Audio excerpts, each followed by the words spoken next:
তবে আরেকটি কথা, এখন অবধি কেউ জানে না যে আমি এই কোম্পানির মালিকের ছেলে। আব্বু সবার সাথে আব্বু সূত্রেই পরিচয় করিয়ে দিতে চাইছিল, কিন্তু আমি হইনি, আমি সাধারণভাবেই আছি।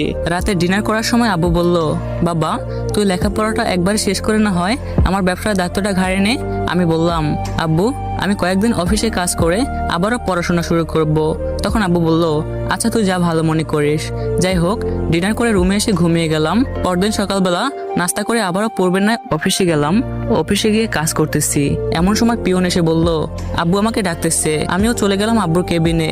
আব্বুর কেবিনে গিয়ে দরজা নক করে বললাম, আসতে পারি? আব্বু অনেকটা রেগে গিয়ে বলল, হ্যাঁ আয়। আর তোকে কতবার বলবো যে কেবিনে আসতে কোনো অনুমতি লাগবে না? কথা কি তোর কানে যায় না? আমি গিয়ে আব্বুকে জড়িয়ে ধরে বললাম, আমার শোনা আব্বু, রাগ করে না, ভুল হয়ে গেছে আমার, এরকমটা আর হবে না। এইটা বলে তার কপালে একটা চুমু দিলাম এবং বললাম, কে জন্য ডেকেছো আব্বু? তখন আব্বু আমাকে একটা লেটার হাতে দিয়ে বলল, এটা ভালো মতো পড়তো। আমি লেটারটা হাতে নিয়ে পড়তে শুরু করলাম। পড়া শেষ করে আমি যে কি পরিমাণ খুশি হয়েছি যেটা বোঝাতে পারবো না। লেটারটা ছিল আমার প্রমোশনের, আর আমার পোস্টটা হলো ম্যানেজারের নিচের পোস্ট।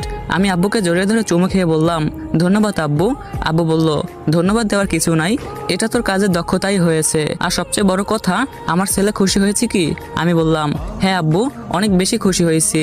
আব্বু বলল, খুব ভালো। আমি বললাম, আব্বু তুমি থাকো। আমি কেবিনে গেলাম। কেবিনে এসে কাজ করতে লাগলাম। অফিস শেষ করে সব বন্ধুকে আমার প্রমোশনের খবরটা জানালাম। সবাই অনেক খুশি। আখি বলল, দোস্ত অনেকদিন পেট পুরে খাওয়া হয়নি, আজকে যদি তুই একটু পেট পুরে খাওয়াতিস। আমি বললাম, শাকচুন্নি, আপনার তো খালি খাওয়া। এই নাহিদ, বিয়ের পর তুই এই রাক্ষসীকে কি খাওয়াবি? আখি হচ্ছে নাহিদের গার্লফ্রেন্ড। নাহিদ বলল, সেটাই তো চিন্তার ভাই, এখন থেকেই যে খাওয়া খায়, বিয়ের পর না জানি আমাকে ফকির করে দেয়। নাহিদের কথা শুনে আখি বাদে সবাই হেসে দিলাম। আর আখি রাগে ফুঁসতে ফুঁসতে বলল, কি বল